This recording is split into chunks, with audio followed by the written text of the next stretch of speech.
Eh, Assalamualaikum warahmatullahi wabarakatuh.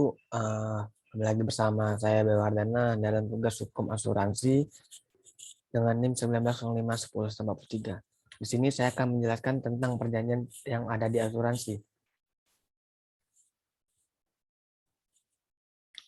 Perjanjian asuransi merupakan salah satu bentuk perjanjian khusus karena diatur dalam KUHD sebagai perjanjian bernama lainnya yang diatur dalam KUH Perdata, maka syarat sah perjanjian menurut pasal 1320 KUH Perdata juga berlaku untuk perjanjian asuransi. Syarat sah perjanjian asuransi pada umumnya perjanjian asuransi mencakup beberapa hal sebagai berikut ini. 1. Kesepakatan. 2. Cakap atau kewenangan dan objek tertentu. 3. Kuasa yang halal. 4. Pemberitahuan pasal 251 KUHD. Syarat tambah sahnya perjanjian. Syarat tambah terhadap sahnya suatu perjanjian yang juga berlaku terhadap seluruh bentuk dan jenis perjanjian adalah sebagaimana yang disebut dalam pasal 138 ayat 3 dan pasal 139 KUA Perdata, yaitu sebagai berikut. 1. Perjanjian dilaksanakan sebagai itikat baik. 2. Perjanjian mengikat sesuai kepatutan. 3. Perjanjian mengikat sesuai kebiasaan. 4. Perjanjian harus sesuai dengan undang-undang yang yang bersifat hukum memaksa. Yang kelima itu perjanjian harus sesuai dengan ketertiban umum. Syarat khusus formalitas sahnya perjanjian. Tentang syarat khusus berlakunya hanya untuk perjanjian-perjanjian khusus saja yang bersifat formalitas terhadap sahnya suatu perjanjian antara lain sebagai berikut. 1. Agar sahnya secara hukum perjanjian tertentu harus dibuat secara tertulis. Yang kedua itu agar sahnya secara hukum perjanjian harus dibuat oleh yang berwenang. Misalnya A. Perjanjian akta pendiri perseroan terbatas harus dibuat oleh notaris. Yang kedua, perjanjian jual beli tanah harus dibuat oleh pejabat pembuat akte tanah (PPAT). Kesepakatan. Tertanggung dan penanggung sepakat mengadakan perjanjian asuransi. Kesepakatan tersebut pada pokoknya meliputi 1. Benda yang menjadi objek asuransi. 2. Pengalihan resiko dan pembayaran premi. 3. Evenement dan anti kerugian. Yang keempat, syarat-syarat khusus asuransi. Yang kelima, dibuat secara tulis yang disebut dengan polis. 6. Perjanjian antara tertanggung dan penanggung dapat dilakukan secara langsung atau tidak langsung. Lanjutan. 1. Dilakukan secara langsung artinya kedua belah pihak mengadakan perjanjian asuransi melalui perantara. 2. Dilakukan secara tidak langsung artinya kedua belah pihak mengadakan perjanjian asuransi melalui jasa perantara. Penggunaan jasa perantara memang diperbolehkan undang-undang. Hal ini diatur dalam pasal 260 KUA Dagang dan pasal 5 huruf A Undang-Undang Nomor 2 Tahun 1992 tentang usaha perasuransian. Perantara perjanjian asuransi dalam KUA Dagang disebut maklar sebagai perantara dalam undang-undang disebut pialang. Kewenangan atau authority. Yang pertama, kedua belah pihak baik tertanggung dan penanggung adalah pihak yang berwenang melakukan perbuatan hukum yang diakui oleh undang-undang. Yang kedua, kewenangan berbuat tersebut adalah yang bersifat subjektif dan yang bersifat objektif.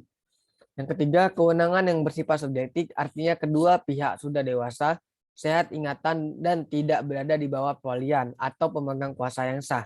Yang keempat, kewenangan objektif artinya tertanggung mempunyai hubungan yang sah dengan objek asuransi karena tenda tersebut adalah kekayaan miliknya sendiri atau tertanggung mempunyai kepentingan dengan objek asuransi.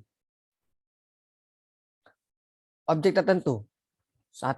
Merupakan objek yang diasuransikan berupa harta benda, kekayaan, dan kepentingan yang melekat pada harta kekayaan. Dapat juga berupa jiwa dan raga manusia. Yang kedua, objek yang diasuransikan haruslah mempunyai hubungan kepentingan dengan tertanggung. Yang ketiga, perjanjian asuransi dianggap batal jika objeknya dilarang oleh Undang-Undang Pasal 599 KUH Dagang. KUH kausa yang halal. Maksudnya maksud isi perjanjian asuransi ini tidak dilarang oleh undang-undang, tidak bertentangan dengan ketertiban umum dan kesusilaan. Menurut teori perjanjian, 1. Tertanggung harus memberitahukan dengan jujur dan jelas kepada penanggung mengenai sifat objek asuransi. Pasal 251 KUH Dagang. Tertanggung yang tidak jujur diancam dengan pembatalan perjanjian. Yang ketiga, kepastian hukum perjanjian asuransi tergantung pada perjanjian tertulis yang dibuat dalam bentuk polis yang memuat jenis identitas dan sifat yang jelas dan lengkap mengenai objek asuransi termasuk syarat khusus.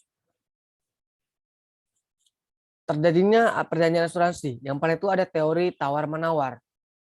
Yang kedua itu ada teori penerimaan. Nah, lanjut ke perjanjian asuransi bersifat tertulis. Asuransi harus dibuat dalam bentuk tertulis pada bentuk polis pasal 255 KUA Dagang. Yang kedua, polis merupakan satu-satunya alat bukti tertulis yang membuktikan bahwa asuransi telah terjadi. Pasal 258 KUA Dagang ayat 1. Yang ketiga, namun perjanjian asuransi terjadi seketika telah tercapainya kesepakatan antara tertanggung dan penanggung, hak dan kewajiban timbul sejak saat itu, bahkan sebelum polis ditandatangani. Pasal 257 ayat 1. Syarat khusus dan janji khusus. 1. Syarat khusus dan janji khusus harus dicantumkan dalam polis. Apabila tidak dicantumkan, maka syarat dan janji khusus tersebut dinyatakan batal. Yang kedua, syarat khusus berupa A. Penyebab evenement, B. Sifat kerugian yang menjadi beban tertanggung, C. Pembayaran premi, D. Klausa tertentu. Ketiga, janji khusus berupa A. Reasuransi pasal 271, B. Asuransi insolvabilitas pasal 280, C. Asuransi kapal yang sudah terbayar, D. Asuransi atas keuntungan yang diharapkan pasal 615 KUA Dagang. Asas-asas perjanjian. Asas-asas perjanjian yang terdapat dalam hukum perjanjian diatur dalam KUH Perdata antara lain A. Asas konsensual pasal 130 pasal 1320 ayat 1 KUH Perdata menyatakan bahwa syarat sah perjanjian antara lain 1.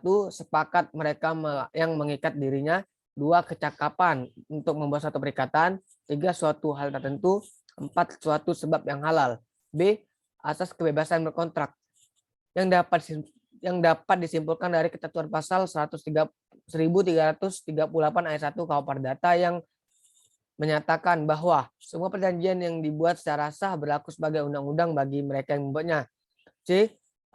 Asas ketentuan mengikat yang diatur dalam pasal 1338 ayat 1 KUH Perdata. Asas kepercayaan. Asas kepercayaan mengandung arti bahwa mereka yang mengadakan perjanjian melahirkan kepercayaan di antara kedua belah pihak, bahwa satu sama lain memenuhi perjanjiannya untuk melaksanakan prestasi seperti yang diperjanjikan. Yang kedua, asas persamaan hukum yang merupakan bahwa subjek hukum yang mengadakan perjanjian mempunyai kedudukan, hak dan kewajiban yang sama dalam hukum dan tidak dibedakan antara satu sama yang lain. Yang ketiga itu asas keseimbangan. Asas keseimbangan adalah suatu asas yang menghendaki kedua belah pihak memenuhi dan melaksanakan perjanjian. Asas kepastian hukum. Asas kepastian hukum sebagai figur hukum harus mengandung kepastian hukum. Bahasan ini terungkap dari kekuatan mengikatnya perjanjian, yaitu sebagai undang-undang bagi mereka yang membuatnya. Asas itikat baik.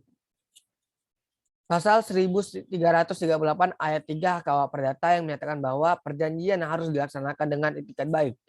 Asas ini berlaku untuk semua perjanjian termasuk perjanjian asuransi yang diartikan pula sebagai secara menyeluruh. Dalam melaksanakan perjanjian tersebut, para pihak harus mengindahkan kenalaran dan kepatutan pasal 1339 KUH Perdata. Berakhirnya perjanjian. Perjanjian dapat dihapus karena A. Ditentukan dalam perjanjian oleh para pihak. Misalnya perjanjian akan berlaku untuk waktu tertentu. B. Undang-undang menentukan batas berlakunya suatu perjanjian. C. Para pihak atau undang-undang dapat menentukan bahwa dengan terjadinya peristiwa tertentu maka perjanjian akan dihapus. Misalnya jika salah satu meninggalkan perjanjian menjadi dihapus karena 1. Perjanjian perseroan, 2. Perjanjian pemberian kuasa, 3. Perjanjian kerja ataupun kontrak. D. Pernyataan menghentikan perjanjian dapat dilakukan oleh kedua belah pihak atau oleh salah satu pihak. Hanya ada perjanjian yang bersifat sementara, misalnya perjanjian kerja dan perjanjian sewa menyewa. E. Perjanjian hapus karena keputusan hakim. F. Tujuan perjanjian telah tercapai. G. Dengan persetujuan para pihak Terima kasih. Mungkin itu saja yang dapat saya sampaikan. Lebih dan kurang dalam saya penyampaian, saya mohon maaf. Terima kasih. Assalamualaikum warahmatullahi wabarakatuh.